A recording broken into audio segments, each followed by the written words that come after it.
No, it is not mine. This is Mangesho. Who is that? Sorry. Mangesho is the one who is Okay, no problem then. No problem then. Okay, no, okay, then fine. It's okay. It's just on my end. It was still showing that the hand was up. Thank you. So I think if you please put when you put your hand up, please put your hand down just by lowering it too. Thank you. So okay, I can see another hand going up. James. Yeah, morning, Jessica. Morning. Yeah, we just two issues. One on the quiz. Yes. Why is it all or none? I'm wondering whether if you want 5 and have been able to score 4, why should I get 0? Why is it all or none? Then, unfortunately okay, yeah, go ahead. Yes. 2. Then 2, I had issues on uploading the template for the quiz for the assignment. So I had to make one and then submit. Yesterday I had that challenge. But all in all, the inputting of the information was quite easy. But I just had issues with the uploading. Okay, fair enough.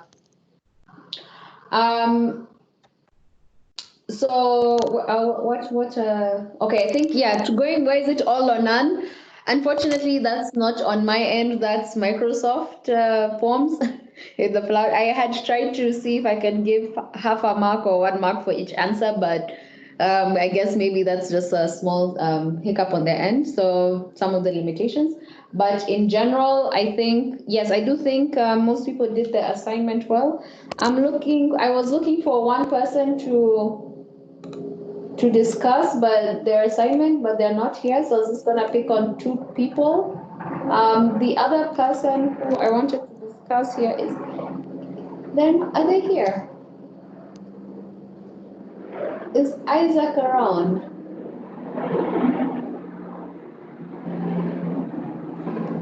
Okay, so yes, the people I did want them to discuss are I can say Isaac. Isaac, you're around. So I want to, good morning. So I want to show your presentation, and I just want you to, just a short, in basically 2 minutes or like 3 minutes, just discuss what you did, what you changed, and so I guess everyone else can see the results. So I'm just opening it up.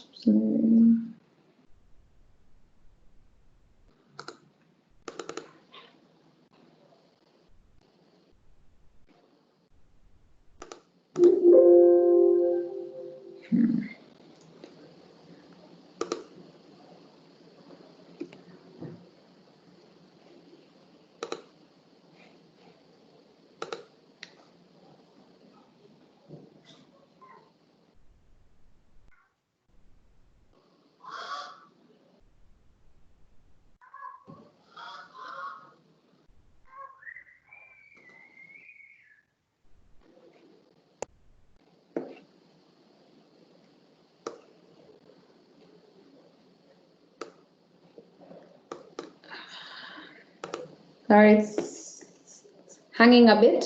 Apologies for that. Let me do that again.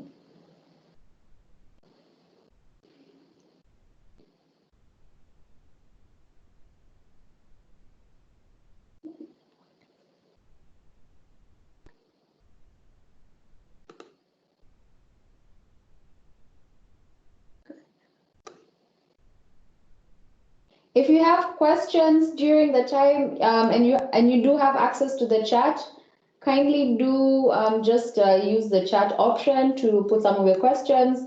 We have our team who I think who you've already seen from yesterday. That's Birte and Emmanuel and Rain. So they are on there. So I guess I'm going to keep quiet, and Isaac can just give us a short overview of what he did.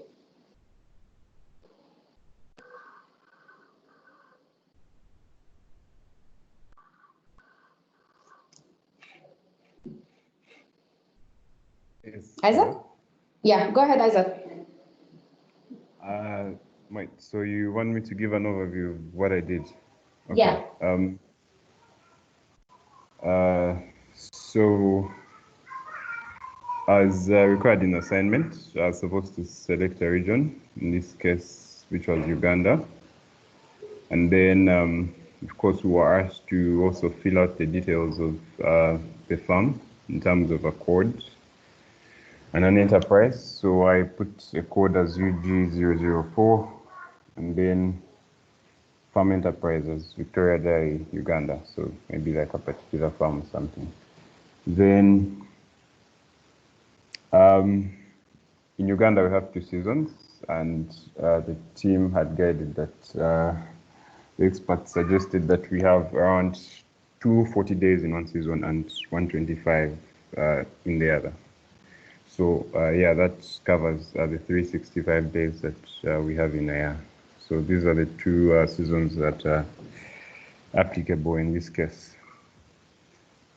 So moving on to the livestock, that is the numbers, the whereabouts, and then the use of the manure. So I opted for the local cows because those are the majority.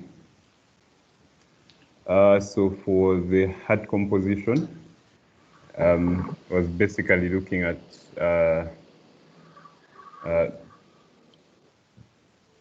the herd composition, or the number of cows. So sorry. Yes, and then we also have the average milk production. That is the milk produced by a cow. So on average, and that is in kilograms. So the experts had guided in our earlier submission as ranging from 155, so sorry, 1500 and above, I think up to 17 something. I don't remember the exact figure, but I chose the lower extreme, 1500. Since this is an adult, I assumed that there's no annual growth rate. I don't know. Correct. Yeah, wrong, correct. but, yeah. Correct. Yeah. Okay. So if you could move a little bit to the right. Yeah. Sorry for interruption. Yes, please. Yeah, can you go back to the head composition?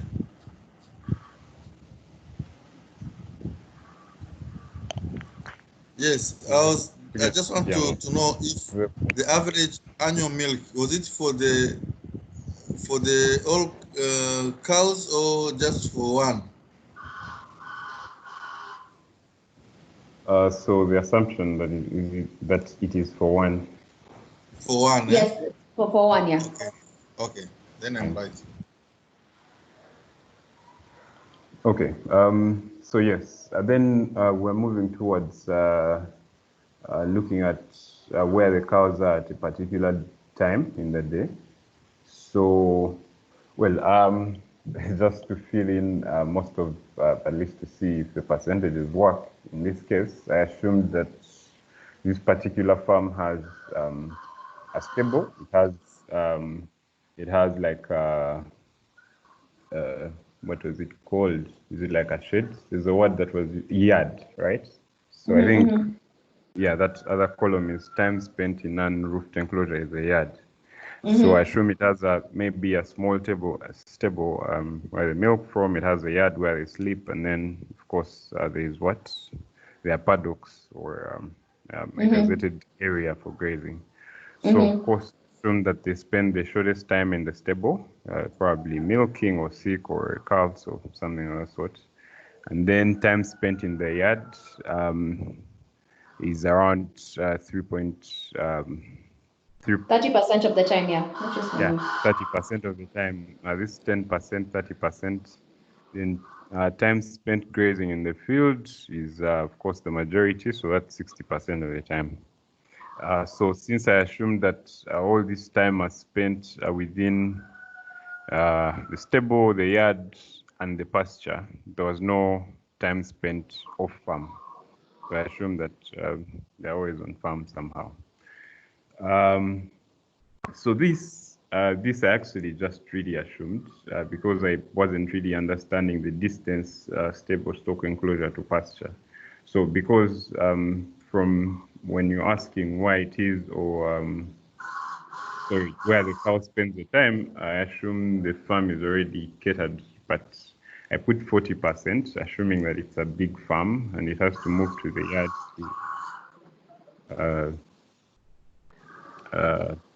to the final point of where the pasture is. And then we go to the manure collection section from these areas. So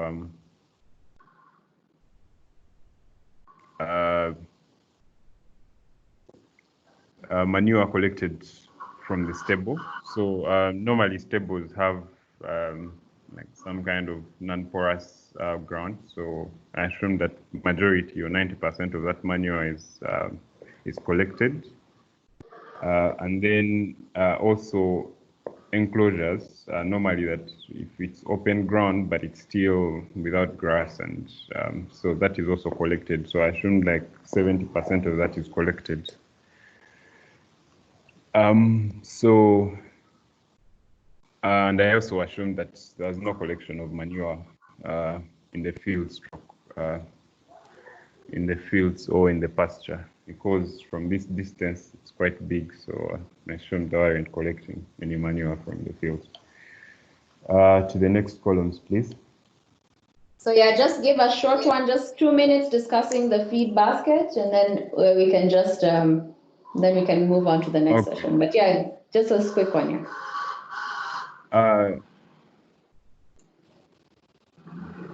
Wait, could you please just take me back a little bit? I think I was looking at my Excel. Just, I wanted to show something because I had an issue on farm manure collection. Please, real quickly. No problem. Go ahead. Yeah, to the right. To the right. So in my sheets, I was trying to, in my sheets, I was trying to fill in the value there, the first row. So I wanted to assume that a certain percentage of the manure is used as fertilizer, but I couldn't fill in. I couldn't fill in a percentage, say 0.4. It would bring an error that still shows I should fill in that range, but then it doesn't really take it up. So yeah, let's go to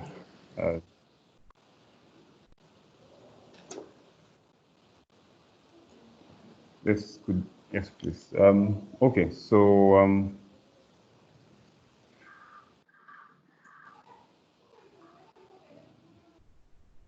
is it showing? It might be a bit slow on my end. Okay, can you so see? yeah, it has, yeah, for the livestock feed.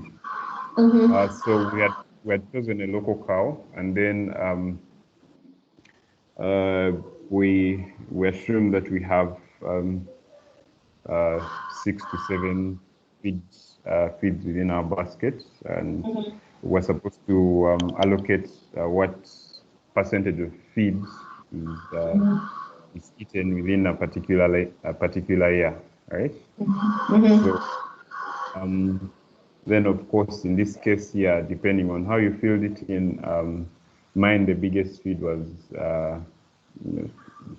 Floris Guyana, road grass, and then the second most was the natural green fodder within the pasture, and then we have some Guatemala, and then Setian. Yeah, so basically you give the distribution in terms of percentages per year, and of course the percentage has to add up to 100.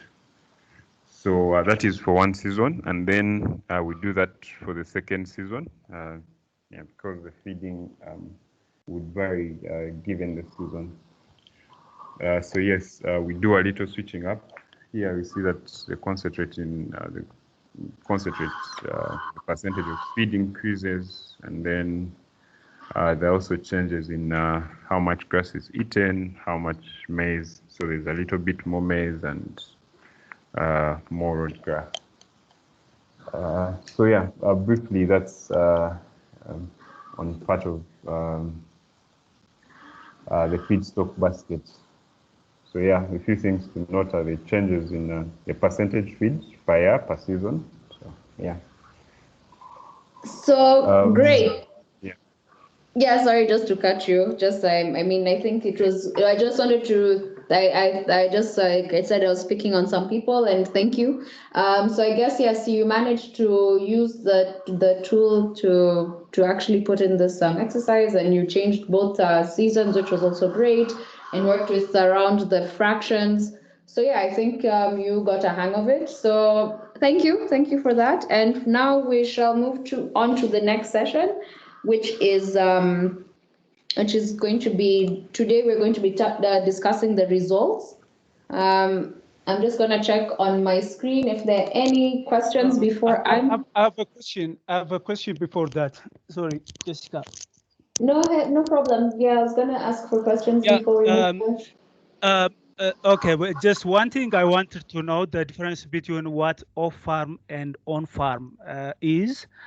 And the other one, just I was assuming in a manure collection, for example, we have different sources collected in a stable, collected in enclosure, and also in pasture.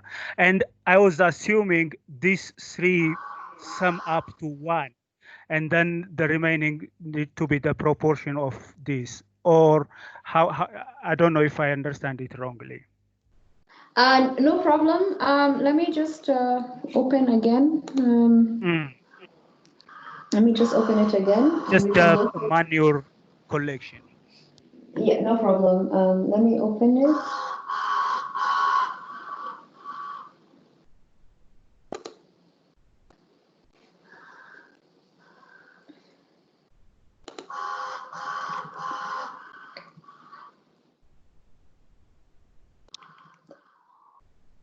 So are you able to see my screen? Yes. Okay, good. So I'll just quickly go through this quite fast. And here we have time spent in stable, the fraction, time spent in non-roofed enclosure. So stable is like, for instance, 0 grazed, and time spent in non-roofed enclosure is like, as Isaac mentioned, somewhere probably not necessarily enclosed. 0.7 and 0.4. So, and then next we have time spent grazing on farm. So we're assuming that this system, the animals are within an enclosed farm. So you also say that time spent, maybe like, he said that it's probably big, so there are paddocks which are considered part of the farm. But then time spent grazing off farm means that they're leaving that farm to go and graze elsewhere. That area is not allowed. So now when it comes to collection of manure in stable, we're saying that if the animals spent 40% in the stable, time like 0.4, how much of that manure in the stable was collected? Because now that animal is spending basically from where it was located during the day, where you're saying it was spending time. Was all the manure collected from there? Yes or no? So that's, or what percentage or fraction here? Because here we're looking at fractions, but 1 is just equal to 100% and 0.4 is equal to 40%. So for instance, if you answered this one, you will have to also then answer collection of manure in the stable. Then time spent in non-roofed enclosure, also you answer collection of manure from non-roofed enclosure, and then collection of manure from pasture fields. So that's how it goes. If you answer column H, you'll also have to answer column M. If you answer column I, you'll have to answer column N, and if you answer column J, you'll have to answer column O. But those fractions are not based on the overall where they spent.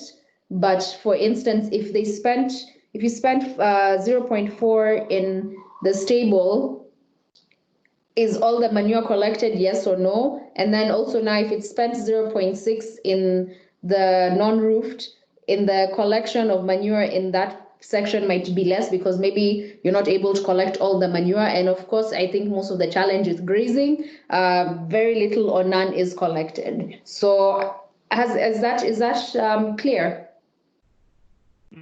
Yeah. Okay. So just one more question before I have to really move on to the next session. Okay, yeah, I've put up my hand. My question is, does the clean work at the farm level, regional level, or even country level? Okay, because in the table, in the Excel files we are filling it, it's like on farm level, but is it also applicable the other scales? So I think we had discussed this previously. It can work at regional level if the management practices are the same. So you can, this is making averages. It doesn't have to be exactly, but if the management practices are more or less the same for dairy in your district or area, then it can work the same, because we're assuming then most of the farmers or in that area are using these practices. So for instance, in that example, you can put 2 dairy cows, but you can also put 1,000. And that will show you that you would say in this region, we have 1,000 dairy cows and this is how they are practiced on average, not necessarily to the nitty-gritty, but this is more or less the management practices. They're usually in the stable, they're usually half in the stable, half on the farm. So you can extrapolate it based on the system. So that's what I'd want to say. Here we're focusing more on, yes, it can be on just one farm, but if these practices are basically representative of farmers in that specific system of that typology, farmers like that manage their livestock in that way, then it can of course work with many different ones. Which I mean, it can definitely work at a regional scale. So for now, any other question, I request you to put it in the comments, and Birte, Anne, Emmanuel, and the likes are going to respond to it. For now, I'm moving on to today's what we're going to be discussing on today, and which is the results section of the cleaned model. The different outputs. So the outputs are the sheets that are in red, and they're categorized by land, productivity, economics, soil impacts, water impacts, greenhouse gas emission, and there's something also just called a summary, just in general a summary. So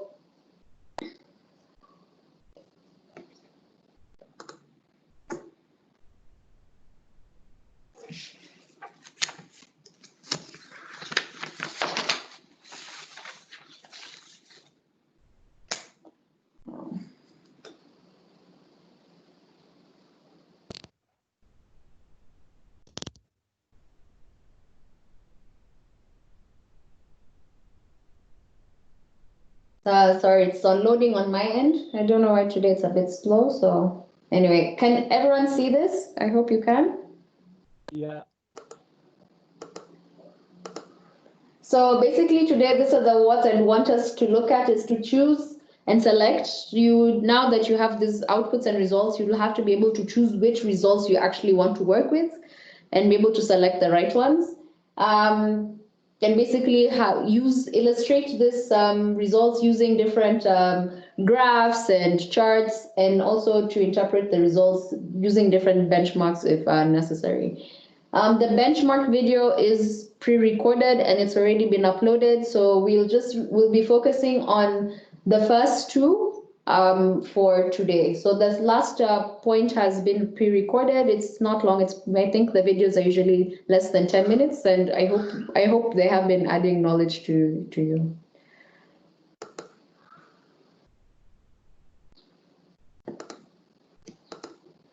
So like I mentioned, this is the results, and the results, we have the summary, and those are the different I would say 6 result sheets that we have. Of course, 4 are for the environmental impacts. That's the land requirements, soil impacts, water impacts, and greenhouse gas emissions. And the productivity and economics, those are just bonus modules. And we'll quickly go through the results, but The main focus of CLEANed is to assess the environmental indicators, but we do understand the importance of understanding some of these other trade-offs and impacts that influence design and implementation of technologies within farms. So this is the summary, and this sheet gives the summary of all the basically a summary of all the results based on absolute and relative values. So I think this is something that it's going to be of a big importance on distinguishing between absolute and relative values. And with relative values, you're able to assess between different farms from different regions or different systems. But absolute means just for that specific area. So in this, and we're just going to quickly go through the absolute values. But for instance, now, for instance, in this section, we have per livestock enterprise. And here we can see that we're talking about the land requirement per hectare per year. So for this example, and then the next section, we have productivity per hectare per year. It's moving a bit fast, so I'll have to slow it down a bit on my end. We have the soil erosion per year. Greenhouse gas emissions per year, that's ton of CO2 equivalent. Water, this is percentage of water used for feed. This is the carbon stocks. And again, I said this is just going quite quick. It's been animated, so I'll have to stop it. So yeah, so I'll start from the beginning. Basically, the first one is the land requirement, total land requirement per hectare per year. I think you saw it, which was zoomed in, where we're talking about in this enterprise, it needs 1 hectare for a year, just for that one, not for dairy enterprises in the Southern Highlands. Just for that specific one, you need around 1 hectare to meet this animals requirement and achieve that kind of productivity. Now, for the productivity, we have 2 different metrics. Here we have total milk produced and total milk consumed. And this is based on the percentages that are in the input sheets. And this is where it comes from. The total milk produced, and that's FPCM, is fat protein corrected milk. So that's total milk produced. That's fat protein corrected milk per year. And that, again, we'll look into the livestock parameters next week. And you can understand more of those functions, but these are just simple, I would say more or less standard on how to assess the productivity of milk. So we're saying in a year, this specific farm which had the 2 animals, that's how much it's producing in a year. Then we'll go, and then we have the meat, and the meat is just based on the carcass. And this is from it should be the younger animals. And then we also have the protein kg produced per year in that specific area, and that's 190 kilograms, and that's based out of milk and meat. So that's where we get the protein kilograms per year. Then we go to the end balance, which we're discussing the kg of N in a year. There's negative 25. So basically in this farm, we're seeing that there's more, there's mining of the nitrogen, and we can even see the percentage area mined is about 46%. So a lot of mining is happening, meaning that there needs to be more, we need to increase the amount of N being used in the farm. Then now we move to soil erosion, which shows that, and this is specifically for areas that are hilly, and in the input section, there's that area for drop down, and this is where it's important to calculate. And here we just look at how much soil is being lost in terms of tons in a year in that specific farm. The next, we're looking at the greenhouse gas emissions.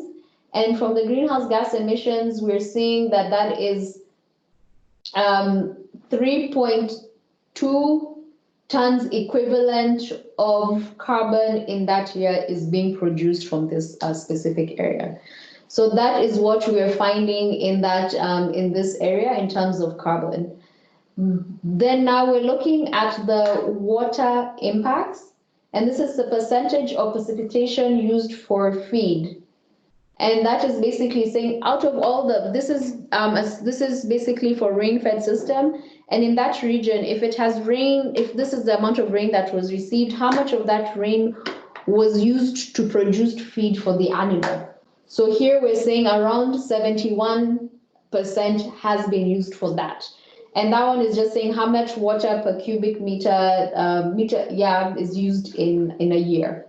And then now this is we have is in terms of stocks, in terms if there's any sinks, in terms of grass or trees, and if there's any storage, any carbon savings that we're doing.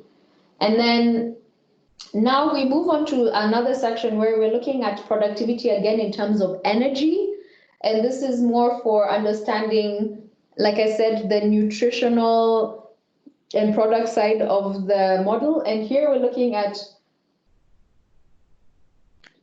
how many calories a year from milk are is being produced from this farm. And here we can see it's over 3 million calories for milk. And then next we're saying it's for meat, it's 500,000 calories. And in total, it's about 3.7 million calories has actually been produced. And this is nothing to do with who's eating or selling. This is just based on what has been produced, how many calories do we have from here. And then next we're looking at ME days, which stands for adult male equivalent days. And what this basically means is that how many days can you feed an adult man? And that's assuming that there is eating 2,500 calories of meat and milk or this protein, and it's around 1,000 days. And again, there it's, I mean, for milk, it's 1,000 days, for meat, it's 200 days, and together it's about 1,500 days. So that is a small section to say how much milk how many days can you feed one man from all the milk that has been produced in this enterprise. So the last one is just the economics, and what here we talk about is the total value of production. Here we're saying if you sell all the meat, the milk, and the manure, how much is that in terms of value? Not considering any of the input costs, not considering any of the operational costs, and not considering basically any in-house consumption or that kind of. This is just a very simple economic it's a very simple economic calculation, which is just like, this is how much milk was produced, this is how much meat was produced, this is how much manure was produced, and from here, this is how much you would make if you were not to sell, if you were to sell everything. And of course, this does not take into account any input costs or any operational costs on this system. So this is just a quick overview for the absolute value. Now, for the relative value, we have per hectare and per product. And in this section, what we are saying is now we're looking at it in terms of how much milk is produced per kg per hectare per year. And this means just now the per hectare and per product can allow us to assess between different systems. So the per livestock enterprise is the absolute. So this means that just for this one, this is the total, but these others are just basically breaking it down to see how relative is this based on different scales. So here the scales we have is hectare and the other one is per product. And you'll see basically it changes in terms of for instance, for the nitrogen balance, this is that is, it's looking at -18 per hectare per year in terms of nitrogen loss. And you'll see that there's some indicators that are in the livestock that are not in the per hectare or in the per product, and some of them you can see are across the board. So, and just basically makes it more relative to the product or the hectare that you're trying to assess and get the results for. So that is just a quick overview of the summary sheet. And now we're going to quickly go towards now the specific, the other sheets that you see in terms of land requirement, productivity, economic, soil impacts, water impacts, and greenhouse gas emissions. So the first one we have is the land requirement. And here what we mean by land requirement is like, based on what you've said that the animal is producing, and this is the basket, and this is the feed diet that they're having, how much land is needed. So, and then it breaks it down in between the different seasons. Yours will look a bit different because there are 3 seasons in the model that we're working with now, but it just shows that this is how much land is needed per hectare in a year. And it breaks it down in terms of how much land is needed per crop that was put in the feed basket. And also we put it in terms of also dry matter requirement if needed. So you can choose which results you want from here. So like I mentioned, there are many different results that you'll get from here. I've just seen Jeremiah getting in. Yes, we are recording. We started recording, so you will get access to this video once it's uploaded. So now this is just showing, for instance, some results that we displayed, because we mentioned that we'd also want you to illustrate. So for instance, we can illustrate it differently in terms of, this is a typical basket, this is what is there, this is how it looks differently, and this is how much land is needed. So these are just different ways you can illustrate your results. Now we're moving to what I'd mentioned in terms of productivity, and again, some of these results you've already seen in the summary sheet, and this is just breaking it down in terms of how much energy is needed, how much energy from livestock products they can produce in a year.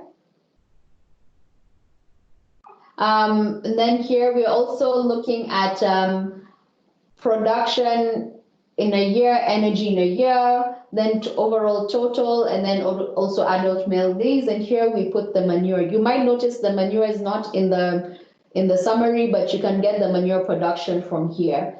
So this is just, again, going in and seeing which results you actually want and to look at. So again, we're just showing that these are different ways you can show the productivity in a graph format of the results that you get for the different enterprises. So again, here we discussed the total value of production. And here again, like as I mentioned, it is just all then what you have indicated it is producing, and then we multiply that based on the farm gate or market prices that you also put in the model. So this is a very simple calculation. Even if the model wasn't there, you could probably do. So this is just an add-on to have an understanding. The second part you'll see is quite empty, and this is based on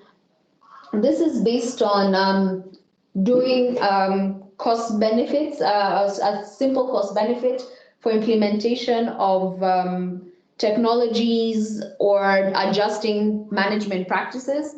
We will not go into that part on this specific training. However, there will be a pre-recorded video that will explain that in depth for those who are interested. So this will look at the payback period in terms of if you implement this technology, how many years will it take to pay for it to pay back, and also to see the cash flow in terms of is it negative or positive. And so yeah, so that is based on that's just based on adding on implementing and doing more scenario basis. So that is not going to be, and that we're not going to go in depth with that in this training, but there will be a pre-recorded video to explain that. So again, this is just showing a simple output of how you can put this, how you can basically display the results and using different graphs. And we're just using bar charts for now, just as they're quick and simple, and you can quickly see how that looks like. For the soil health, again, you saw some of these results in the summary, but then again, it goes in depth in terms of the balance based on some of the, based on the products, based on the feed items. So you can see here, for instance, and if you go back to the input section, you'll see that places where it was like how much N was put in different crops and etc. and manure, and from there we do an N balance, and we'll go into N balances on Wednesday to basically have a better grasp of what these results look like. But I'm just giving you a snapshot of, you can pick these other results, but we just don't display them in the summary.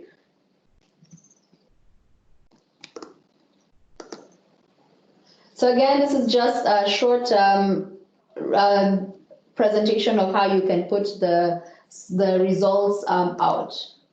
Here we have for water impacts, some of the water impacts you saw in terms of, so for instance here, these are all calculated again. We didn't display all of these, but some of them are there, and you can see the percentage is like 70%, 71%, and which crop is using so much of the water to basically produce the feed items. Again, just another report. You can also pick out some of these graphs. You can also take those ones if you want, such as the pie charts. Those are just optional. You can pick those, but you can also make your own. So that's why we were showing you those options. And then here we have greenhouse gas emissions. This is tier 1. So again, we'll go into depth on this. We have tier 1 and tier 2 calculations, and we'll explain the differences later. And we break it down in terms of, is it enteric fermentation? Is it manure methane? Is it manure nitrous oxides? Is it the soil? Is it off-farm or burning? So it shows where most of the greenhouse gas emissions are coming from the farm in terms of tier 1 and tier 2. And again, just a way you could show and display the results. So in the end, we'd like you to probably look and view with I'm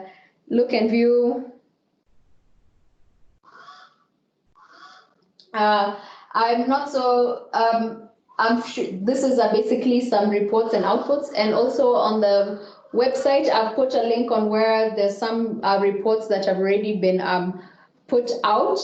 And yes, so that is basically the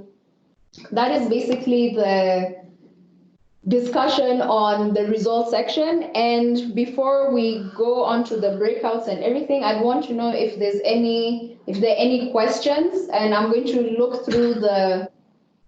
also go look through the chat to see if I can answer other people's questions. So please, and also Anne or Birte, you can also chip in now. I'm muting in my mic in case you want to explain something.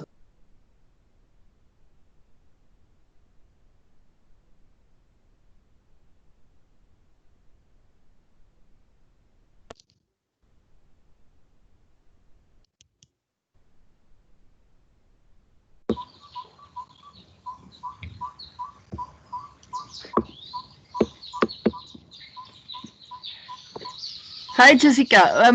We are trying to answer the questions through the chat. So if somebody who typed a question in the chat feels it has not been answered yet, please raise your hand and then we will try and answer it orally. Yeah. Or if you have another question, please go ahead also. I have a question. Sure, go ahead. It's very interesting. I like it really. And what I wanted to ask now is, just when I do this to fill this template, I included the sheep scenario, some animals, the breeding sheep, females, and also lambs and other, but it didn't change it to it didn't change the result. So just, I know Jessica was telling us this is for dairy for the time being, but if we want to use this for sheep or any other species, what can we do? Just because I was expecting if I put a value number of sheep and then I see the results in the output, but it's not.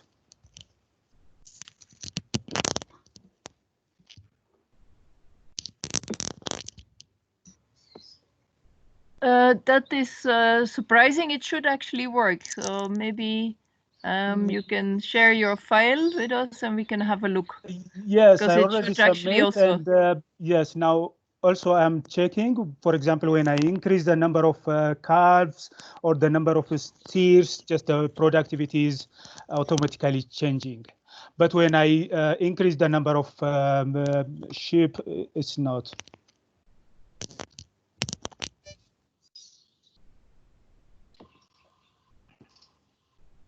Testify, thanks for that. Hello? And hello. Yeah, okay. Go Ray. Yeah, that is correct. I think there's something with the livestock parameters, which it's only there are only livestock parameters for the categories that are mentioned in the model. So I think it's something we need to change and need to send you an updated model. There is something there, so a small glitch. Normally it should work. Thank you, Rain, and Testify also. We will just discuss that later, and we will send you an updated version. And also Testify, next week we're going to be, as I mentioned, we're using a lot of dairy as an example, but next week we're going to, and this is on Monday, we're going to really discuss the parameters, and there'll be a lot of material to show how to actually make it contextic for your area. For instance, changing the weight, the amount of animal, maybe birthing intervals, etc. So even currently right now, the weight is probably for the dairy is probably a weight might be too high or too low. So we're going to really look into that on Monday. So maybe I'm assuming maybe in the livestock parameters, maybe the sheep or the goat don't even have a weight or something of the sort. So, and that's why if they weigh nothing, they won't need to eat anything. So if the kilograms are 0, it won't eat anything, and the model will just then not say that it's as productive or something of the sort. So again, but we'll look into it. But thank you for raising that. And as I mentioned, for this part, we're looking at dairy. Not that the model doesn't look at dairy. The idea is also for the CRP and for everyone else who's using it for Twitch to model all the different livestock enterprises too. So, and this feedback will also help us on improving on the model, because like we mentioned, I think 2 is up now. This is basically from we're calling it even 4. We're even left 3. We're calling it 4. So yes, so that's something we need to look at. David, is your hand up?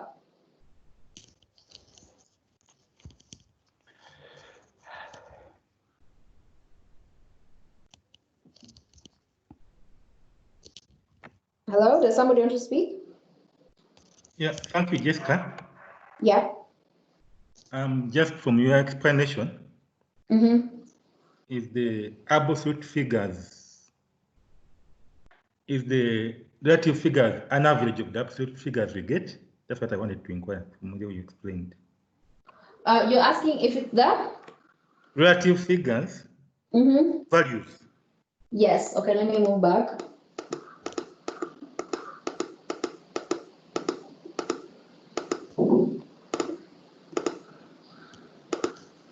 So you're saying yes, go ahead. Are they the average, the relative figures, are they the average of the absolute figures we get from the individual farms? Yes, yes. So for instance, if it is total milk, okay, now I'm on per hectare, total milk produced per kg fat corrected milk per hectare per year. So that is based on of how much milk is produced plus the land required for it. Is that what you're asking?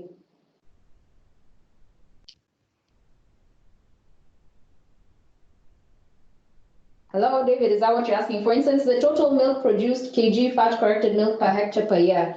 The 796 means that you're getting 796 per hectare of milk in a year, which is basically total milk produced, which is 41,072 divided by 41 hectares. This is just an example, and then you get that per hectare per year. So that's how that has been calculated for that specific answer. If that is, I hope I've cleared you. Is that what you were asking?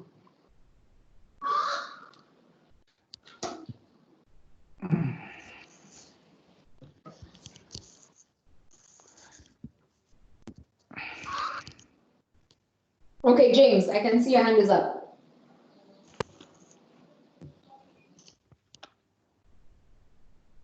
James?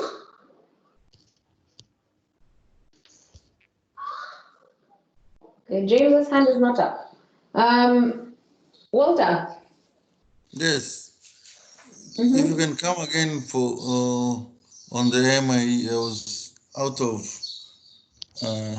internet for some times. I didn't get what AME means for, stands for. Oh, it means adult male equivalent days. Adult?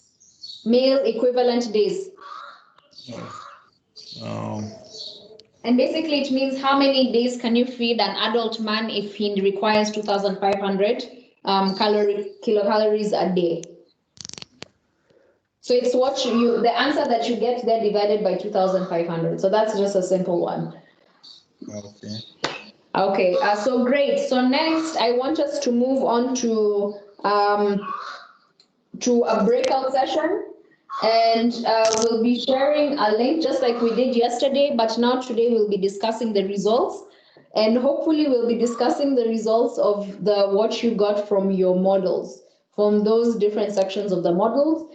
If I'm not mistaken, you've all been emailed your results back, and so you should be able to use that to fill in the table going forward. I'm putting the link in this chat, but if for those who don't have the link, it's also being shared by email to everyone. And we're going to break out into the breakout rooms like yesterday. We're going to give it another go today. So I've sent out the Google Doc on this chat, but I said it's also the same doc that was sent out on an email today earlier. And what am I saying? What else have I said? Yeah, so that exercise should take you until about 15 to 20 minutes, I think, because of I think it's Ibrahim, if I'm not mistaken, who's on his phone. The Uganda team will just stay on the main cleaned training channel. We won't break out, but everyone else should move and break out to their other groups. Before I leave everyone, I can see Tesfaye has his hand up. Yes, I was raising my hand. Just I want to know how this tool is easy just to test different scenarios. For example, improved system versus non-improved or extensive system. In that case, the milk yield vary per system, and then how can we fit this easily, or we work one by one? So, like I mentioned, that is, I think you're ahead of the training. So okay. Don't worry, those are things that we're going to look into. Yeah. Okay. Yeah. Okay. Yeah. Good. Yeah. Thank you. So apart from, if you're not in the Uganda team, please go to your other, go to your predefined teams channels. So go to your. Do we have a link for that, or? If you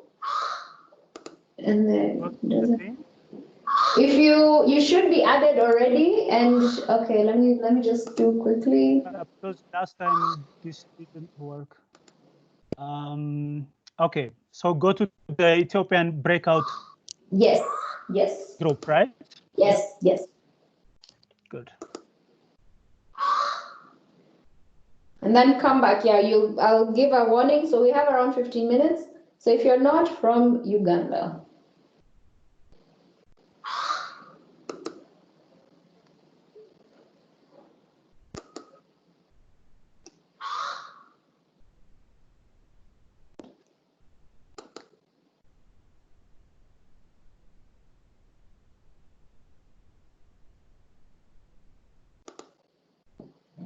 Uganda people, are we on the slide? Yes. Are we typing the results that we got? For those who submitted, just put some of the results that you got back. Okay. If you need any clarification, give me 2 seconds. I've just gone to the ladies.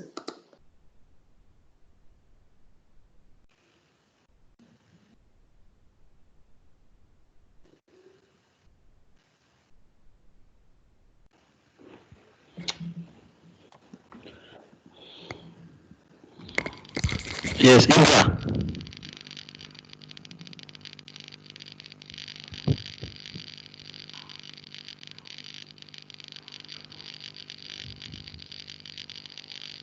Ibra.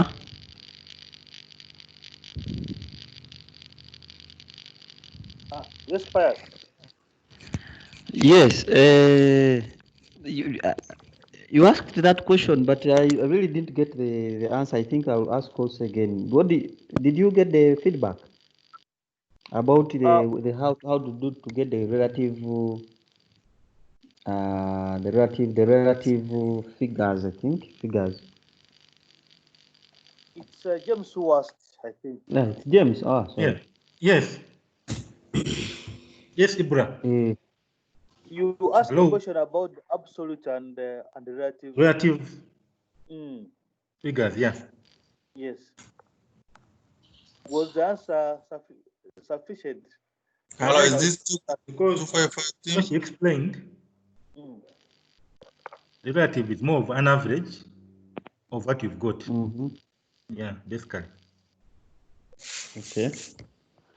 So now, given this, have you opened? I'm here at the Day 3 breakout session, Google Docs.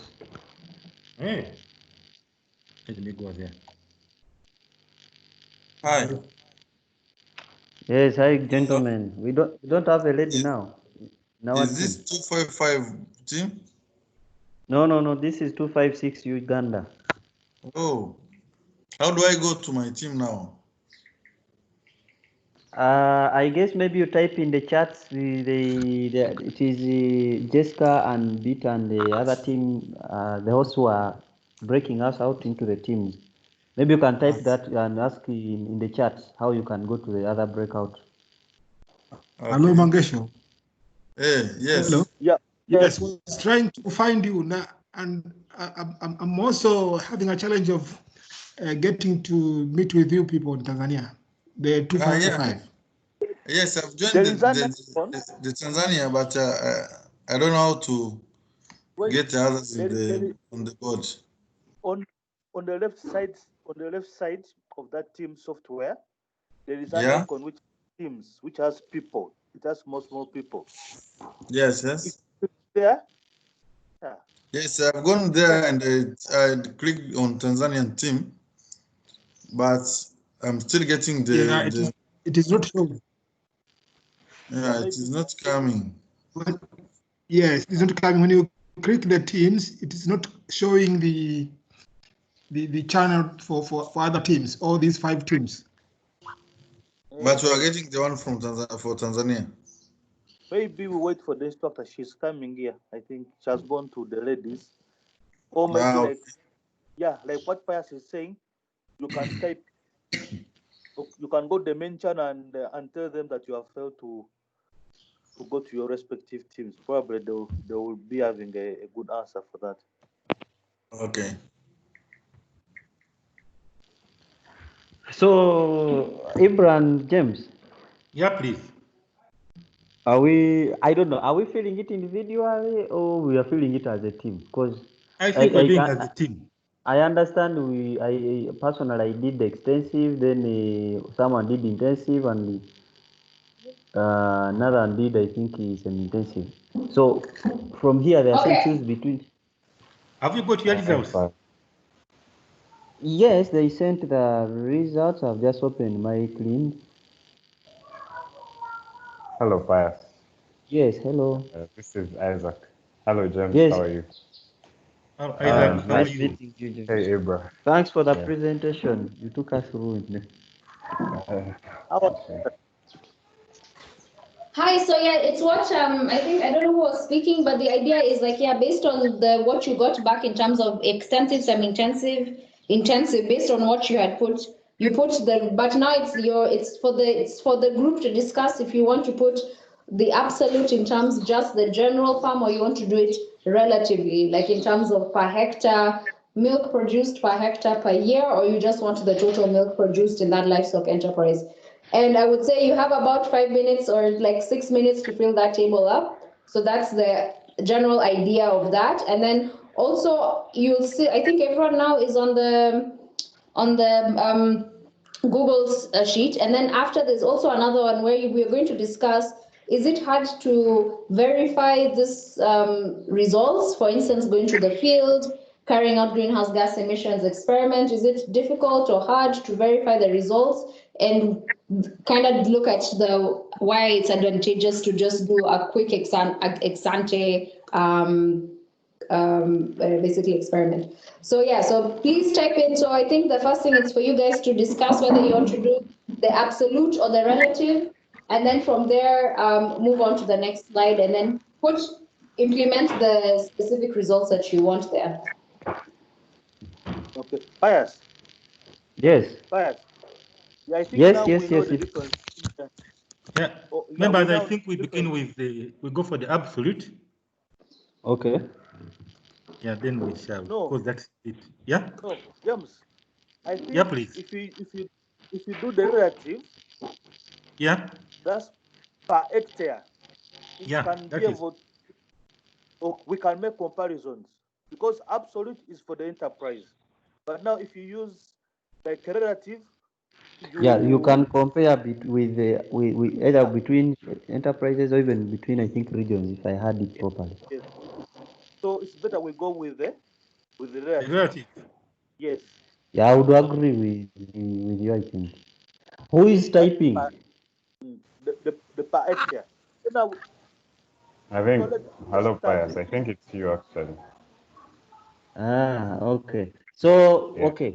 Moving forward, we on slide 1, that is slide number 9, if you on the general slide. Yeah. But for you are saying indicate extensive, semi-intensive, intensive, and they say choose between relative or absolute results and type in tables.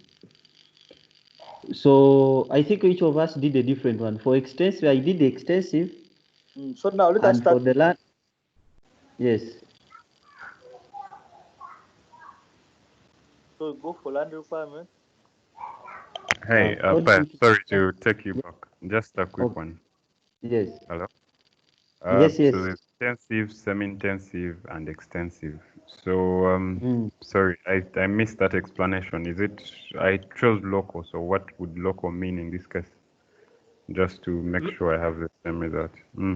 Local, I think the way you did it was semi-intensive. Semi-intensive. Yeah, it is semi-intensive. The way you presented it, because like it is within a fenced area. It's not on extensive. It was semi-intensive. Okay. Yeah, the way so extensive, they go for communal grazing. Okay. I think I get it. Extensive is communal grazing. Semi-intensive is kind of gazetted. Intensive is zero grazing. Yeah, that is. Yes. Yeah. All right. Because personally, I did extensive cow. I did extensive local cow. And okay. Yeah, but I think I don't know. How many are we? We are 4 here on this channel, I think, and we need to feel very fast because I'm seeing the time is running. Yeah, could we maybe, for example, someone who did some intensive filling the land requirement, and we see maybe we can discuss once we are filled. Isaac, I'm just can provide that. And Isaac. Who did the intensive? Yes, hello. You have your results? Yes. So do I look at the summary? Do I look at? I look at the summary, right? Or I go to the sheet with land requirements. I look at the summary. Yes. Yes, summary. Okay. Okay. So summary, total land requirement hectare per year, right? Yeah. That's what I'm looking at. Yes, so the value in that case. Relative. Well, yeah, but this doesn't have relative from the explanation because the other issue it has is product per product. So land requirement, total land required per hectare per product, right? So yeah. I think yes. Who is typing there? That is it. If you are using, if we are using relative, it is a default is 1 hectare. Yeah. So we put 1 hectare. If you are using the per hectare, I think isn't it so? Okay, guys, I need relative is per. Yeah, it's per hectare. So it's 1. It's 1. The land requirement is 1. Hello. Guys, no, I need some clarification. Right? Yes, the unit is hectare the per unit year. is hectares per year. Which is 1. So it is an average. It is per. Okay, let me just put in my results. My figure, guys, my figure for extension says 0.478. So is that the relative figure or is that the absolute figure? Is it per what? No, hectare per year. Yeah, that is the relative. If it is per year, then that's relative. Because if okay, that figure which is there is for the absolute, which is for the enterprise. Yes. But what we are doing is the relative, which is 1. We are okay, so it means that 1 hectare. That's why it is relative. Okay, so that means instead of typing the 0 point something, that becomes land requirement extensive becomes 1 hectare. Yes, even semi-intensive 1, even intensive 1. Yes. Ibrahim. I am also lost on this one. This relative absolute.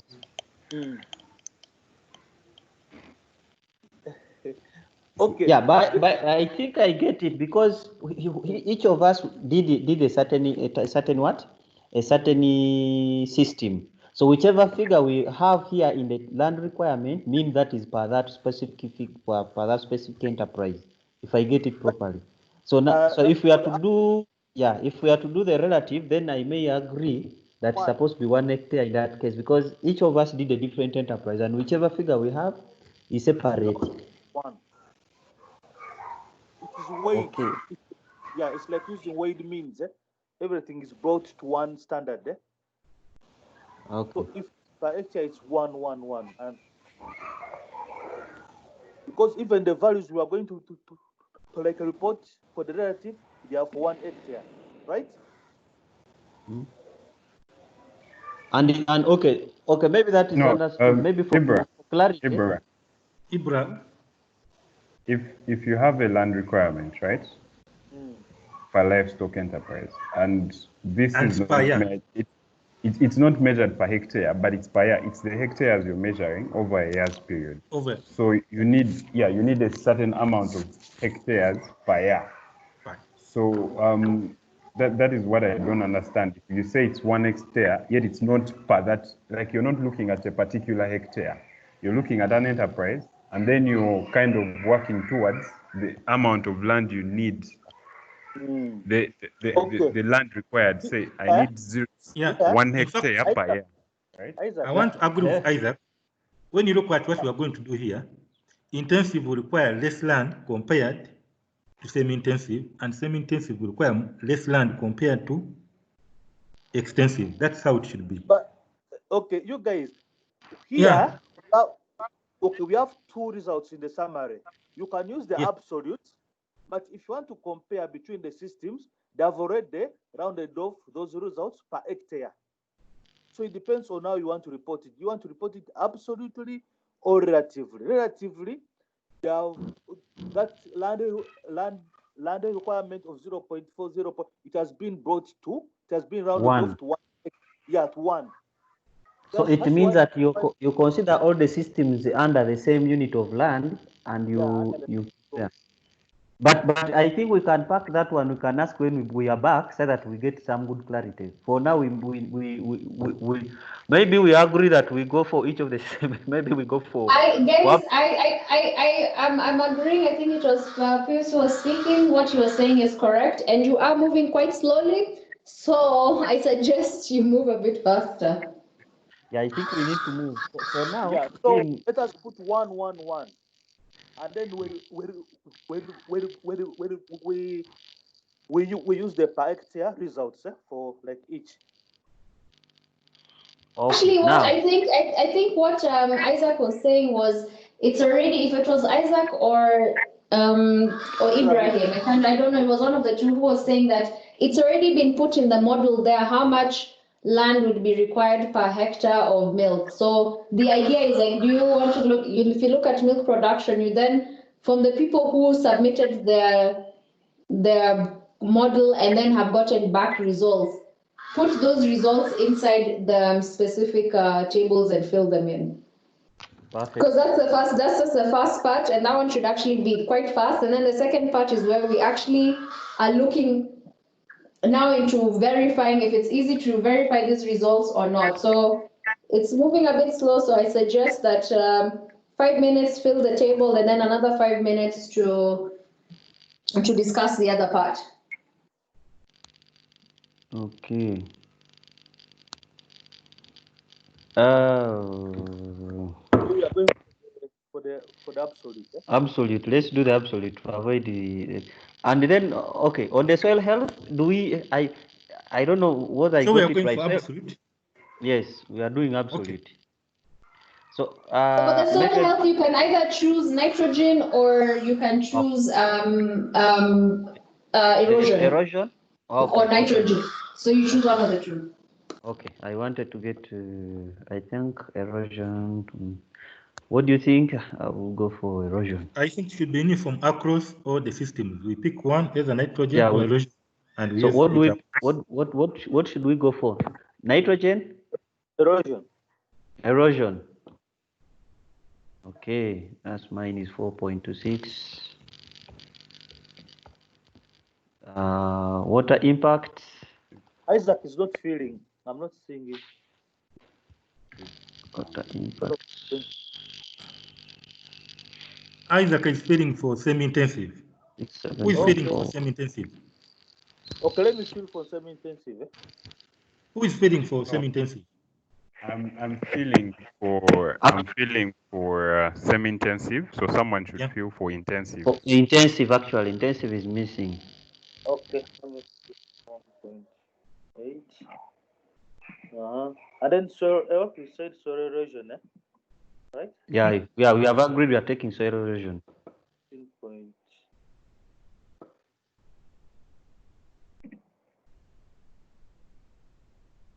So for water impacts, we're using the cubic meters per year. I had selected the percentage of precipitation used for feed production. So we can agree maybe what should we take? The milk, the meat, the percentage precipitation. As looking at the breakdown per hectare, what you guys are calling relative, I think it's looking at the cubic meters per hectare per year.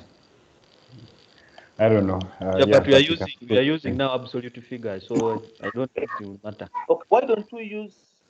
But in that case, it would be the meters. So are we figures? Let us use percentage of precipitation used for feed production. Yeah, that's the only result which is there. Water impact. There is another one for. There's another one. There's another one for cubic meters per year. Okay. Okay. We are just we. I think we'll have to. Yes. Should we use the percentage?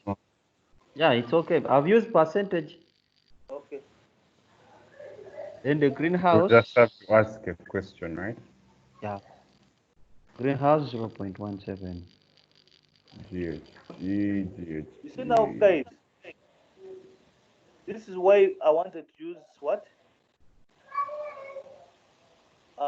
Relative things. You can compare. Ibra, I think let's go with this, then we. Yeah, we can. We are good enough now. We have established a team, so we could easily work backwards and get to the what? Wait, Pius, let me ask you. Yes. Your GHG emissions are 0.17. Yes, according to the results I got, gas emissions, total carbon dioxide equivalent per year, 0.17. Okay, great. All right. Carbon. Oh, 0.7. Mine is 0.7. Sorry. Wait, okay. Mine is GHG emissions, right? Total CO2 equivalent per year. How come mine is so? Yeah, now that is a point of discussion. Yeah. That could be a point of discussion. Oh, we have something. Isaac. Yes. Isaac, but you've typed 5.72. Maybe you need to correct that one. Let me check. Yeah, it's 5.72. Yeah, I think it is okay. Maybe we are just. I think it is fine. Since those are the results that you got, that they have sent you, we just need to highlight and see maybe there may be something different that we are just thinking. Well, for us, we are written what we got. There is carbon stock exchange and then GHG emissions. Yeah, but this model has only total carbon. What are you saying? Yes. No, we are using the GH emissions. So let us use GHG. Isaac, you check. Have you used carbon stock exchange or GHG emissions? No, it's GHG emissions, tons of carbon dioxide equivalent per year. Right. All right. I think that then actually the stocks are smaller. The stocks I have the change carbon stock I have 1.08. And then my stocks are a bit higher, 0.81 compared to the emissions. So I think it's just we will get maybe the details. We can ask. Okay, so the next one, I think we have filled that. The next one is verifying dimensions. How hard is it to verify the results for the following dimensions? And how does one calculate these impacts on the ground? Yeah, someone is typing. Is it from our team? No. Then this one is personal. How hard is it to verify the results? Yeah, I think for land we land requirements might be easier. So absolutely easy, relatively easy. Relatively. Yeah, this guy, I don't know what's wrong with this guy. Absolutely. No. Someone is still typing. Hey, and someone has taken over our slide. I can't fit now. Yeah, they have removed. I've brought it back. I think I've just copied one and brought it back. Okay, yeah. Okay, so what I'm saying here, for land. No, yeah, if you are to. How hard is it to verify the results? Here, it's basically with the farmers, right? So if you are to do it with the farmers, it's a bit difficult. But if you are to do an experiment, a controlled experiment, it can be done. But with farmers, it's very difficult. Putting both scenarios at the same weighing scale, what is our feedback now? Because we need to put our shoes on, both as a farmer and as maybe people in research. Hey, my question is this, right? The analysis of the tool is just looking at, say, let's just assume it's a farm, so you can know what land is. Like the land requirement per year is one of the easiest, Yeah, I think for me, I think that one's a little bit easy. I think land is, you can easily measure land issues. Yeah, it is absolutely. Because they are visible. Absolutely easy. Okay, let me say easy. Yeah, I agree. Yeah, it's easy. Okay, I don't think we need to put many words there. Put there, they're saying how hard, easy, hard, or something like that. No explanation, we can explain. And then with the water requirements, that is to do with the water impacts, I think about to do with percent precipitation used for feed. I think that one is a little bit technical and the on-farm maybe it requires really some kind of equipment and all those things. It may not be direct. It requires, there are those experiments they do on water. They put some things to like measure subflow and all that. So it's a bit difficult. And so far, what I know, they have only done it here in Uganda in the coffee and some forestry things. But now on the grasses and what you have to measure evapotranspiration. Evapotranspiration. So it's a bit difficult. Yeah? Okay, so when we go to the soil, that is to do with the soil erosion and nitrogen balance. Yeah, it's question. Yeah. Okay. Question. Okay. Someone is asking. Ibra. Yes. So yeah, I know. Like, I hope I understand you. Okay, guys, don't worry about that part. We're going to do it more in the plenary now. But thanks for starting. That's fantastic. Great. So let's wait for the others to come back because I do want us to end on time today. I know I've been taking more than 2 hours and I want us to actually end on time today. So I think that's great. We can wait for everyone. Sure. Okay. Yes, as we wait, but I wanted to ask Jessica, Ibra a question. Yes. Go ahead. Okay, my question is okay. You good enough to be part of this main one. You please, as we come back with the other teams, you please help us throw more light on the relative and absolute figures and in terms of comparison. I know we said the relatives can be used for comparison, but I'm still personally, I still need some emphasis, some kind of explanation on the value, in terms of what's the value addition of having absolute values and what's the value addition of having the relative values in relation to modeling, in relation to this.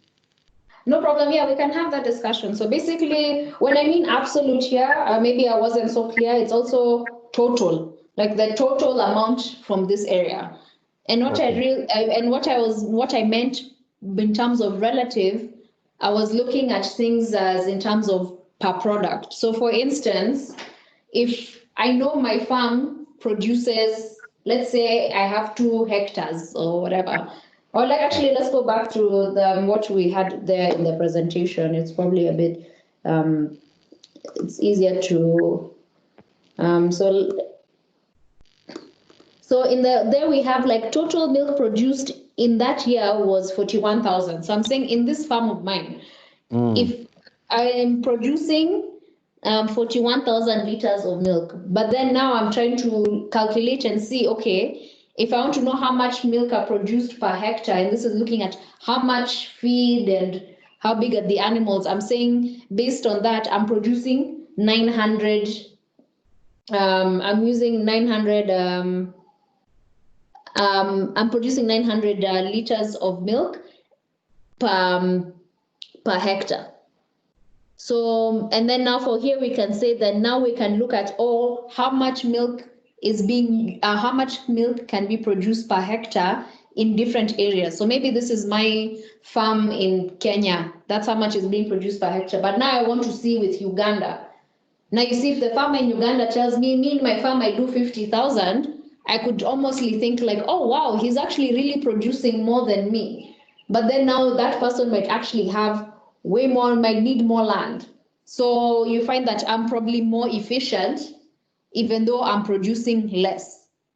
So we're looking at how, basically we're looking at, based on the resources that you have available, if you only have 1 hectare, in this example, how much can you produce? Because maybe when I have 100 hectares, it looks like I'm producing a lot. But if I scale that now to relatively and just look at 1, I can see that I'm actually producing more than the person who has said that they have a lot. I don't know if that is making a bit more sense. Yes. So now, does that mean if I'm using relative, the second column of land requirement. Yeah, land requirement or product. Yeah, under the same system. So I have to put 111, right? What do you mean by 111? 1 hectare, 1 hectare, 1 hectare. No, the hectare is it's already in the calculation. Okay. It's already there. They're already, because what we do now, because how we get the hectare, how we get to say in 1 hectare, I look at how much I've produced in that year, and then how much land it has needed me to produce that. So when I divide that plus that, I get 1 hectare. So then I say on 1 hectare, I need X amount. But I think now we need to move back to the main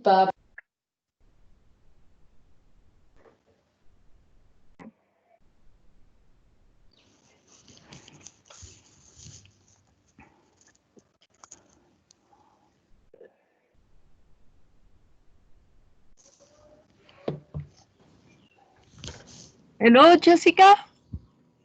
Everybody? I think people from the different breakout groups have joined back.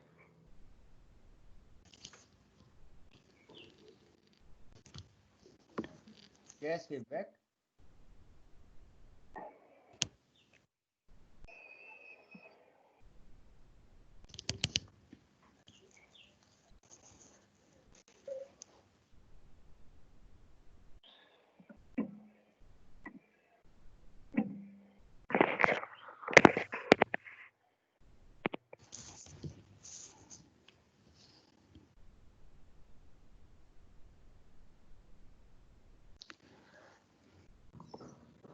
Hello? Hello? Hello, sorry, my mic was muted. Hello. I was speaking to myself. Oh my. I cannot see your screen. Can you see my screen now? Apologies, I didn't realize my mic was on mute. I thought I guess Yes, we can I was see.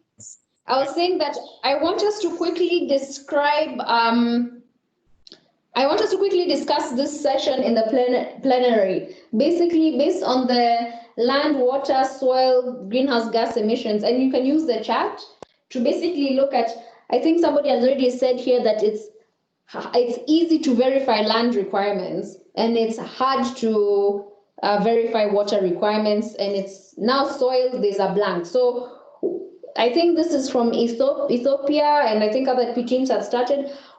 Why would we say it's easy to verify land requirements? And people can put in the chat, or some people can put up their hand and we can go on to that also.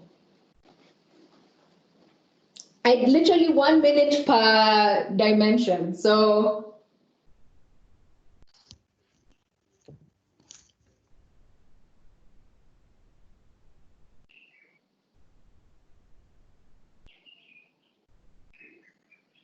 why would it be easy to verify land requirements? Yes, James. Thank you. I think land is easy in terms of measurement. It has got into value, like we're talking about hectares, which is uniform and easy to measure. Even farmers cannot take it compared to the other issue of water, soil, and the other. But land is easy to verify. Thank you, James. So I guess what James is saying here in terms is like, yes, with land, you can actually verify if this is the amount of land needed, because you can actually go measure it if you need to. Maybe it's already been measured. It's something that is quite easy to look at and measure, even in terms of especially maybe using remote sensing or other type of technologies. But generally, land, to verify if that's a land requirement needed, that's not so difficult to do. Okay, next one. I see here somebody said water is quite hard. Why would it be quite hard to verify water? Sorry, Jessica, for the land, we are talking for one animal? No, I'm talking about the dimension, the results that you've gotten, right? We've gotten different results for land, water, soil, and greenhouse gas emissions, correct? Yeah. Now I'm saying this this model is just giving us a snapshot because it's quick. It's telling us this is how much land you might need. This is how much water you might need. This is how much. Carbon is being released equivalent. This is how much nitrogen is being lost. Now I'm asking if you actually want to go on the ground to verify that, right? Like for this, because this model is giving us a snapshot. It's giving us this is possibly what is happening. But now if I want to go on the ground to see if this is happening, we've discussed land is number one as being easy because it's actually tangible. You can actually just go and measure the land or get someone to measure the land.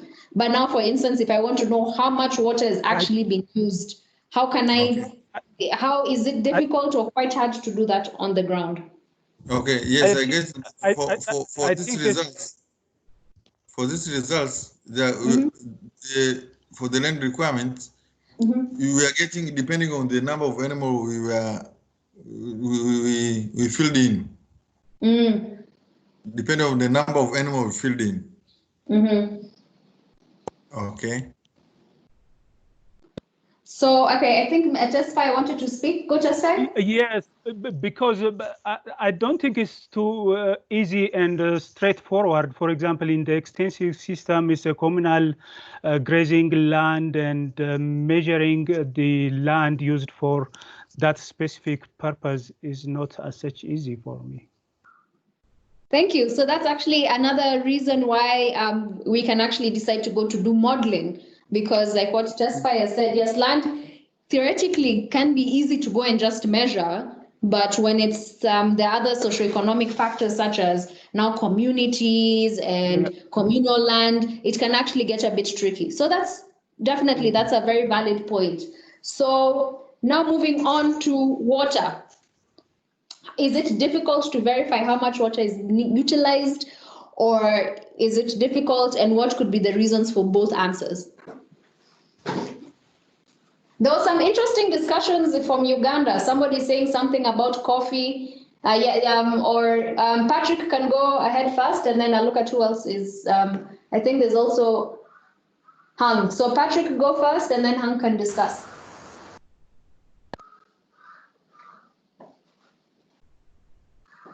Patrick? Yes, hello. Yes, go ahead. Okay, I want to take you back on the issue of land requirement. I think to me, it depends to the production of the pasture on that area, because the production differs from one area to others. For instance, in Tanzania, the production of pasture in higher land is better than compared to semi-arid areas. So then the land requirement depends on the production of pastures on that land. That is my comment. Yes, that's actually important too. Yes, and I actually will go into that also on Monday. So Hung, go ahead, discuss. Yeah, thank you.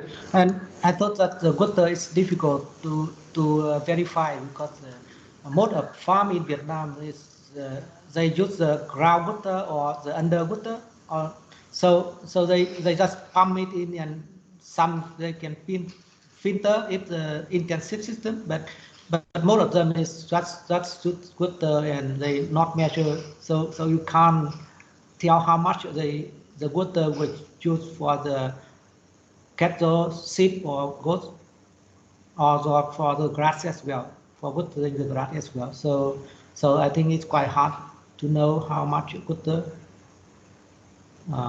actually used on farm, especially in Vietnam.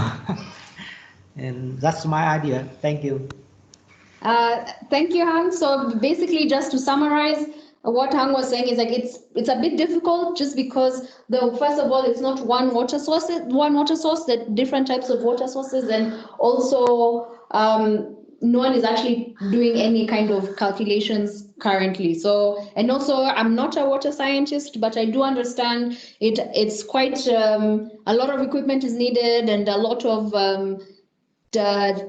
technicalities are needed to actually measure some specifics of how much water, etc. So it's not an easy venture to go towards. So I think that was I think that was a good answer. So now moving on to soils, is it easy to measure erosion and the nitrogen balance on the field?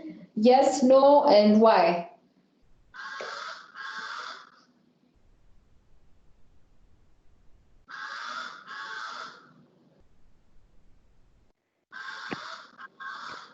For me, I say it's easy. Who's that? Who's? Oh yeah, okay, I can see. It's Ibrahim, right? Yeah, Ibrahim. Yeah. Okay. I've been involved in those experiments of collecting like runoff, and then also doing and then also asking farmers the outputs and inputs in terms of nutrients. It's quite easy to measure. Great, thanks, Ibrahim. Because for like erosion, you just need traps for the soils and then drums to collect that eroded soil, and then you can just simply weigh. And then for the inputs, you can know how much the farmer is putting in the soil. Are they using organic fertilizers? Are they using manure, or they're just disposing it off? So it's quite easy to measure that. But I mean, of course, it needs technical people and then also resources. Otherwise, it can be done. Okay, great. So I'm going to summarize that. That is Hello, Jessica. Who's speaking? Sorry, this is Isaac. Sorry, I can't hear Go ahead, Sorry. Isaac. No, it's okay, no problem. Go ahead, Isaac. So I think I would think it's relatively hard from the explanation that Ibra has given. Practically, if you wanted to do it, you can do it. But if you have the model and you go to a random farmer somewhere, then it wouldn't be as easy to do. So maybe the easier things to do would kind of estimate the slope or those other parameters that you can use. But I would go with relatively hard. I mean, if you're not set out to actually just measure it on a particular farm. Yeah, thank you. Okay, thank you for that. And then we have Walter. Oh no, Walter, his hand is no longer up. Patrick, you want to say something? Yes, I was about to say the same. Okay. I thought we are looking on the issue of soil erosion, which is not easy to measure. So. And let's go to yes, go James. Yeah, thank you. I also think it's not easy to measure because it doesn't cover the entire land. It is in particular spots. So how would you generalize it for the entire area? That's another challenge in terms of erosion. Doesn't most times cover the entire land. So it is a bit a challenge. Yeah, James. You can't have uniformity across. Yeah, to avoid that challenge, what they do before you go out to measure, you have to study the landscape. You have to map out the like homogeneous areas, and then you like study those areas which are like similar, and then that you can compare different clusters. So I think that can be addressed before the research,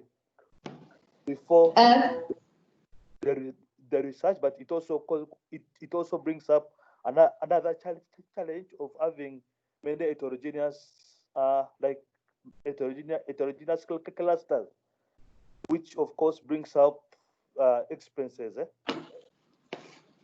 So the last one, okay, I think we have a soils expert here, so maybe that's why for him it's relatively easy, or he has some technicalities there. So, but yes, I think it's a two-way thing. If you're just looking at soils and you have some expertise, you might find it to be quite simple. But for other people who probably want to understand the soil impacts but not necessarily go into the nitty-gritties of things, it's quite challenging because you probably have to add, like you've said, add more days, take time, understand the landscape. So yeah, so I think it's for people who have expertise in it might not be so difficult, but for other people it's like, oh, this is clean is easier because it just gives me a snapshot and I don't have to go and do all of those things.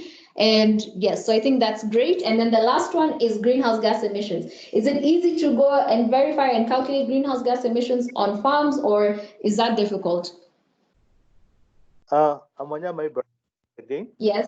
I've measured greenhouse gases in the field, and I've experience with the greenhouse gas emissions from measurement of greenhouse gas emissions from livestock from the lab in Nairobi, and it's very difficult to go and measure in the field. It's very, very difficult because there's a lot of variation in the field, and then the equipment used is very sensitive. You need to have 24 power all the time. You need power, and then also the equipment used is very, very expensive and very technical.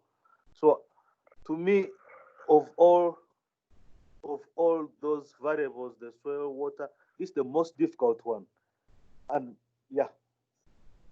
Thank you for that. Thank you for that, Ibrahim. And I think next we go to Hang. Hang, you want to say something too? Yes, the same thing happened in Vietnam now, because I think that it's challenging for us to measure greenhouse gases on farm. We only do it on the demonstration farm with the headroot system or the respiratory chambers. So for on farm, it's impossible to measure the greenhouse gases now. So that's situation in Vietnam now. Thank you, Hang. So just to summarize what both participants have said, it's just something that requires a lot of technicalities. It's something that basically is not it's not straightforward. There's a lot of sensitivity, the issues of, I think, power and electricity and all these other factors. So I think I might agree with some of the people here that probably greenhouse gas emissions is quite difficult, even in terms of really monitoring if it's animals, exactly what is needed, basically exactly how much is taken at that specific time. I think it's very important research, and I think the team at ILRI is good at doing that. But again, if it's something that is simple, like we said, this is quick and ex ante. If it's something simple that you just want to look at and understand, this is how clean is an added benefit, because you are able to look at all these 4 different environmental indicators and impacts, which are very important in terms of livestock systems and also farming systems. So I just wanted you to also understand and appreciate how clean can give us some snapshot of what is happening on the ground. So now, before we go,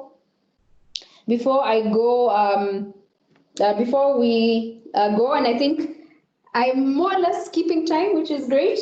I'm going to just share my screen and discuss what the exercise for today is. But again, just as with all the other emails that I sent, it's going to be on there.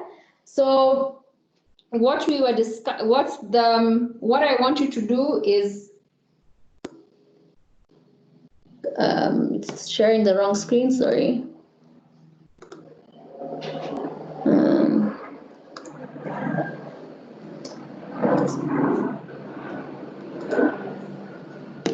Share screen.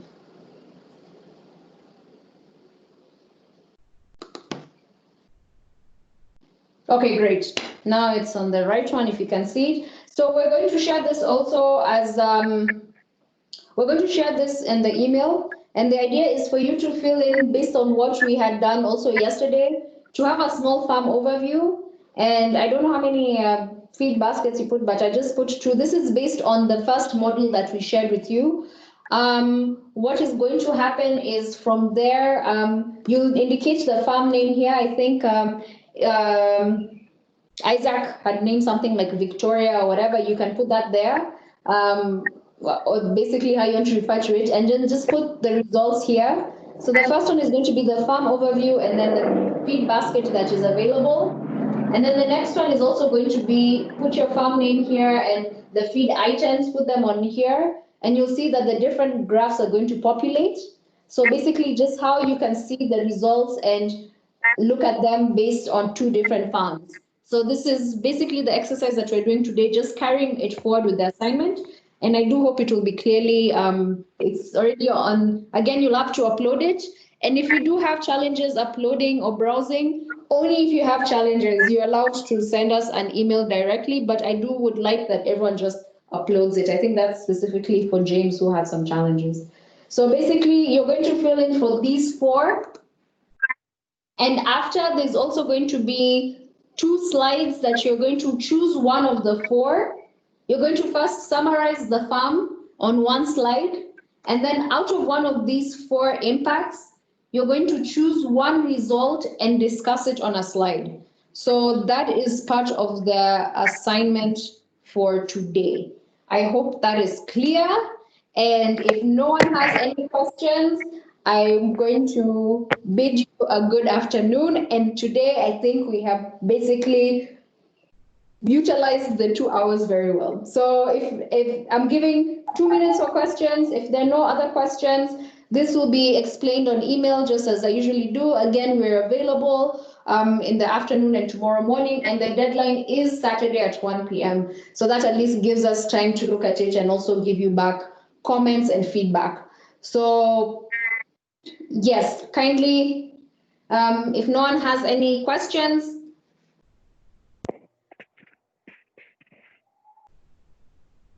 I'm going to say thank you, and we see each other on